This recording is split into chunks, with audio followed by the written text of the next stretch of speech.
네, 영국에서 유럽연합 탈퇴, 브렉시트 여부를 묻는 국민투표가 드디어 마감됐습니다. 잔류가 좀 더 우세한 예측 조사 결과가 나왔는데요. 최종 결과도 그대로일지 전 세계의 시선이 쏠려 있습니다. 보도국 김종수 백나리 기자와 함께 자세한 얘기 나눠보겠습니다. 안녕하세요. 네, 안녕하세요. 안녕하세요. 네, 안녕하세요.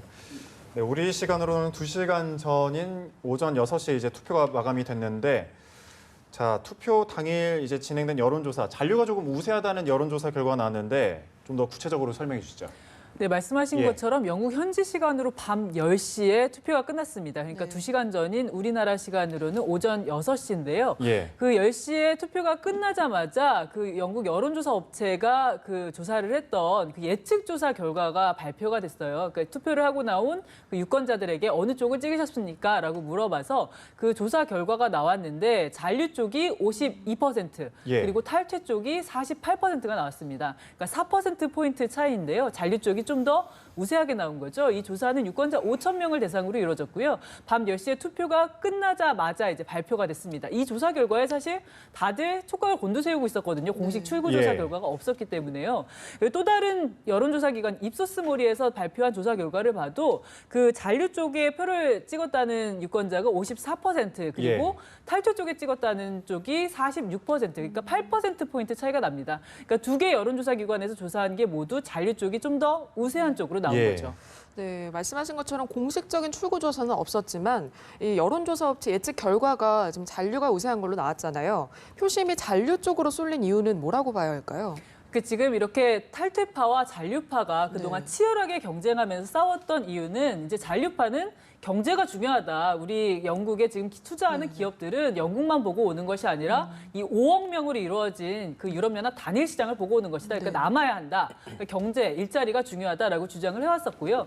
탈퇴파 같은 경우에는 이민자가 너무 많다. 이민자가 너무 많으니까 그들에게 돌아가야 하는 복지 혜택도 너무 많고 비용도 너무 많이 든다. 우리 영국의 주권을 찾자. 이런 주장이었습니다. 그런데 잔류파가 이겼다는 건 결국 경제와 일자리가 먹혔다는 얘기겠죠. 그리고 이번 브렉시트 찬반 그 논쟁에서는 세대별로 입장이 완전히 갈려 있었어요. 젊은 층에서는 잔류해야 된다. 왜냐하면 젊은 층에는 일자리가 중요하니까요. 그런데 노년층 같은 경우에는 우리 대영제국의 그 영화를 본 적도 있지 않았느냐. 우리 영국의 독립성과 주권이 정말 중요하다라고 하면서 노년층은 탈퇴 쪽을 주장한 쪽이 많았거든요. 그런데 이번에 이렇게 잔류파가 많이 나온 걸 보면 젊은 층이 상당수가 투표장으로 몰려온 것이 아닌가라고 추론을 해볼 수가 있고요. 영국 같은 경우에 이번에 투표율이 정확하게 나오진 않았는데 한 70% 정도가 된다고 해요. 그러니까 이번 국민투표에 반영된 관심이 얼마나 뜨거운지 좀 알 수가 있는 거죠. 지난 총선에서는 한 66%였다니까 그거보다 투표율이 올라간 겁니다. 그런데 가장 중요한 어떤 한 사건이라고 한다면 얼마 전에 있었던 그 현직 의원 피살 사건. 그게 그렇죠. 조 콕스 의원의 피살 사건이 하나의 변곡점이 된 것 같아요. 사실 그전에는 좀 탈퇴 쪽으로 여론이 기우는 모습을 보였는데 그 이후에 그 사건이 난 이후에 잔류 쪽으로 조금 더 표심이 이동하는 모습을 보였거든요. 그러니까 이번 이 브렉시트 찬반 진영의 논쟁 사이에서 그 현직 의원 피살 사건이 하나의 중대한 변수가 됐다고 볼 수 있겠습니다. 네, 일단 잔류 쪽으로 기울긴 해도 여론조사잖아요. 사실 여론조사 두 곳에도 약간 수치가 차이가 있는데 어떻게 최종 결과가 그대로 유지가 될까요? 그러니까 지금 아까 말씀드린 대로 4%포인트 차이 그리고 8%포인트 차이 정도가 나고 있어서 아마 이 잔류파 쪽에서는 일단 한숨은 돌렸을 거예요. 그렇지만 이 최종 개표 결과까지 이게 유지될지는 좀 더 지켜봐야 합니다. 전문가들도 지금 잔류파의 승리를 선언하기는 너무 이르다. 그러니까 좀 더 지켜봐야 한다 이런 얘기를 하고 있고요. 지금 막 개표가 진행 중입니다. 지금 영국 전체에 382개 그 개표소에서 지금 개표가 진행이 되고 있고요. 이게 12개 개표 거점으로 모여서 이제 발표가 되는데요. 그러니까 지금 가장 먼저 지브롤터, 그 영국령 식민지죠. 영국령 제도인데요. 거기 지브롤터의 개표 결과가 발표가 됐어요. 여기에서는 그 잔류파가 훨씬 많게 나왔거든요. 근데 지브롤터 같은 경우는 유권자가 33,000명밖에 되지 않아서 그렇게 크게 유의미한 변수라고 보기는 어려울 것 같고요.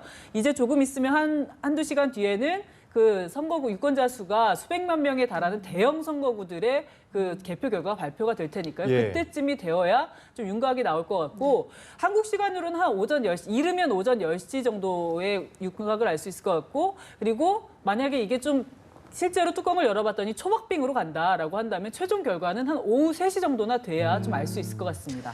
네, 어쨌든 이 브렉시트 투표가 데이비드 캐머런 총리가 공약으로 내세우면서 시작이 됐잖아요.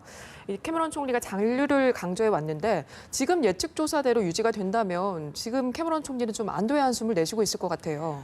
데이비드 캐머런 총리는 정말 긴장 많이 했을 예. 거예요. 이번에 아까 말씀하신 것처럼 네. 정말 자기가 작년 총선에서 네. 브렉시트 투표하겠다라고 승부수를 던져가지고 네, 네. 지금까지 오게 만든 이를테면 장본인이거든요. 네, 네. 그런데 캐머런 총리 같은 경우는 지금 한숨은 돌리고 있지만 사실 이번에 이 브렉시트 논쟁으로 인해서 영국이 완전히 둘로 쪼개졌습니다. 정말 탈퇴파와 잔류파로 나뉘어서 정말 치열하게 여론전을 벌였는데 자 이렇게 국론을 분열시킨 책임을 누구한테 물어야 되는가? 결국은 데이비드 캐머런 총리가 그 부분에 대해 책임져야 된다라는 얘기가 나올 수밖에 없고요. 지금 잔류가 이긴다고 해도 압도적으로 이기는 게 아니라면 그 만약 근소한 차이로 뭐 한 5%포인트 내외 차이로 이기게 된다면 그 캐머런 총리에 대해서 사퇴 압박을 하는 얘기가 나올 수밖에 없을 것 같아요. 캐머런 총리 같은 경우에는 정말 자기 딴에는 보수당의 승리를 위해서 정치적 승부수를 던졌지만 사실상 이번에 브렉시트 투표가 약간 자충수가 되어가는 그런 모습들도 좀 발견할 수가 있는 상황이고요. 그래도 일단은 잔류로 결과가 나온 것에 대해서는 좀 한숨 돌리는 그런 상황일 것으로 보입니다. 예. 다음 질문은 이제 김종수 기자께 한번 드리도록 할게요. 네. 일단 이제 이렇게 EU 잔류 쪽으로 조금 여론이 이제 조사 결과가 이제 여론이 조금 높은 것으로 예상이 되는데 왜 이렇게 브렉시트를 우려했던 걸까요?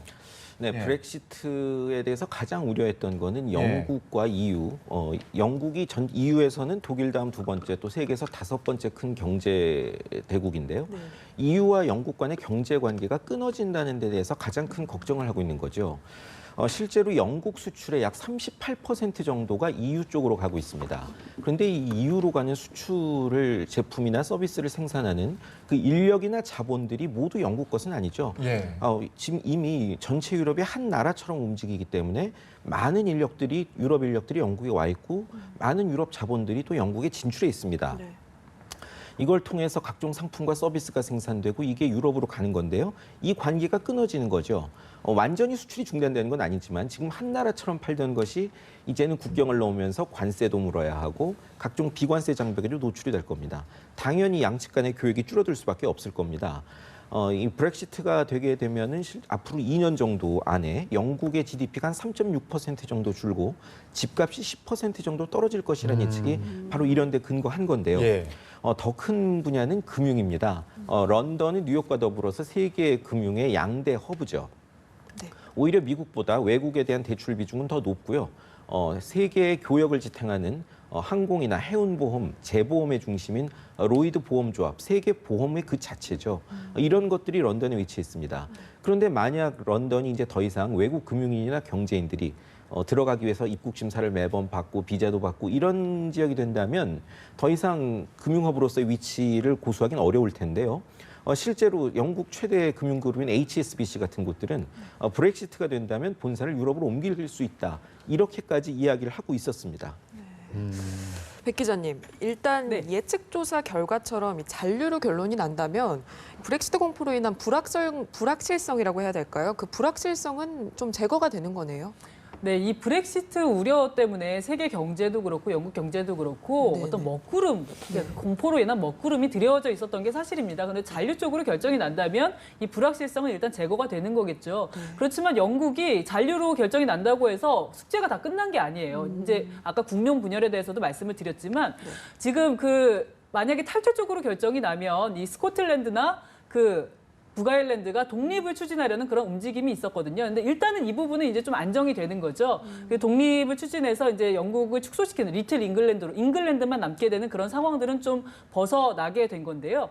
자, 유럽연합 같은 경우에는 영국 같은 사례가 또 안 나올까요? 그러니까 영국 같이 이렇게 우리가 유럽연합에 더 이상 규제나 어떤 그런 거기에 매여가지고 예. 우리가 그런 규제를 받는 상황들에서 이제 벗어나고 싶다라고 하는 그런 회원국들이 더 이상 안 나올지 거기에 대해서는 장담할 수가 없거든요. 그렇기 때문에 유럽연합 같은 경우에는 이제 여기에 영국의 탈퇴 움직임이나 이런 우려는 한번 이제 한 고비를 지나갔지만 사실은 그 이후에 여러 나라들 지금 뭐 프렉시트, 프랑스의 엑시트, 그러니까 프랑스의 유럽연합 이탈 아니면 이텍시트, 뭐 이탈리아의 탈퇴 같은 얘기들도 막 나오고 있는 상황 실정이거든요. 아직 현실화될 가능성은 없지만 그러니까 점점 이런 얘기들이 이렇게 차곡차곡 쌓여서 더 큰 여론으로 번질 수가 있기 때문에 사실 영국도 이제 국론 분열이라는 이 커다란 과제를 이제 수습해야 되는 그런 문제가 있고요. 유럽연합 같은 경우에도 예전만큼은 위상이 못한 부분, 이제 회원국이 탈퇴를 시도하고 그리고 또 다른 추가 이탈 움직임이 보일 수도 있는 이런 위상 하락의 부분들, 그런 위기를 언제라도 감수할 수 있는 부분들에 대해서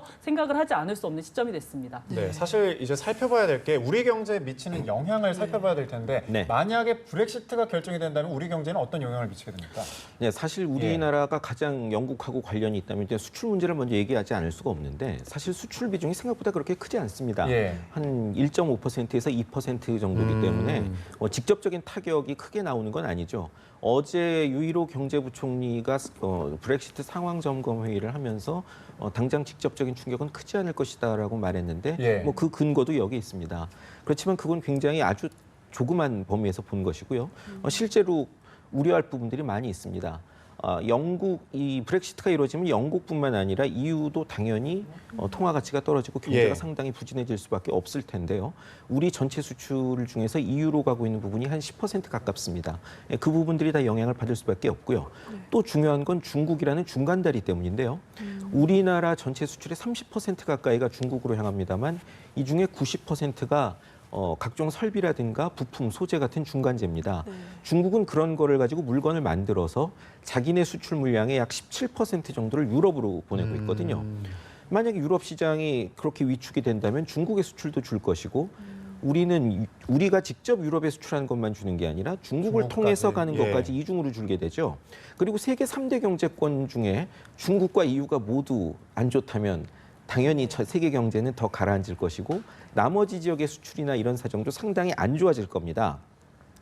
그런 점에서 우리가 이 브렉시트가 만약 이루어진다면 경제에서 크게 걱정하지 않을 수가 없는 요인인데요.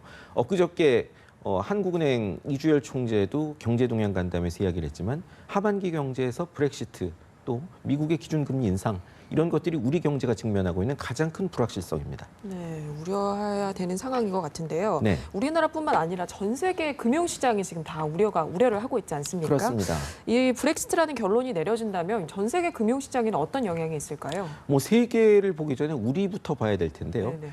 지난 5월 말 기준으로 우리나라 금융시장, 주식시장에 네. 영국계 자금이 보유하고 있는 상장 주식 가치가 한 36조 원 정도 됩니다. 네. 예, 미국 다음으로 큰 부분인데요. 단일 국가로는. 네. 이 부분들이 상당히 빠져나갈 수가 있는 거죠. 네. 왜 브렉시트가 되면 한국 같은 데서 돈이 빠져나가겠습니까?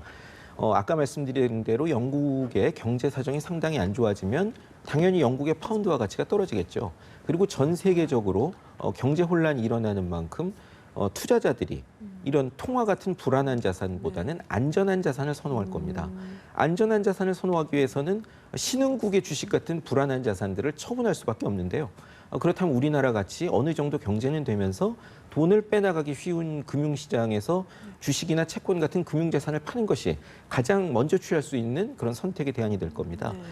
그런 면에서 우리 금융시장이 상당히 불안할 테고요. 외국 자금이 빠져나가면서 주가만 떨어지는 게 아니라 그 돈이 다시 외화로 바꿔줘서 빠져나가니까 환율 시장까지 요동을 칠 수밖에 없는 겁니다. 우리나라뿐만 아니라 세계 곳곳의 시장, 특히 신흥국 시장에서 그런 현상이 벌어질 테니까요. 세계 금융시장이 다 혼란을 겪을 수밖에 없는 것이죠. 네. 예, 그렇군요. 네, 브렉시트 여부와 관련해서 보도 김종수 백나리 기자와 함께 이야기 나눠봤습니다. 말씀 여기까지 듣도록 하겠습니다. 고맙습니다. 고맙습니다.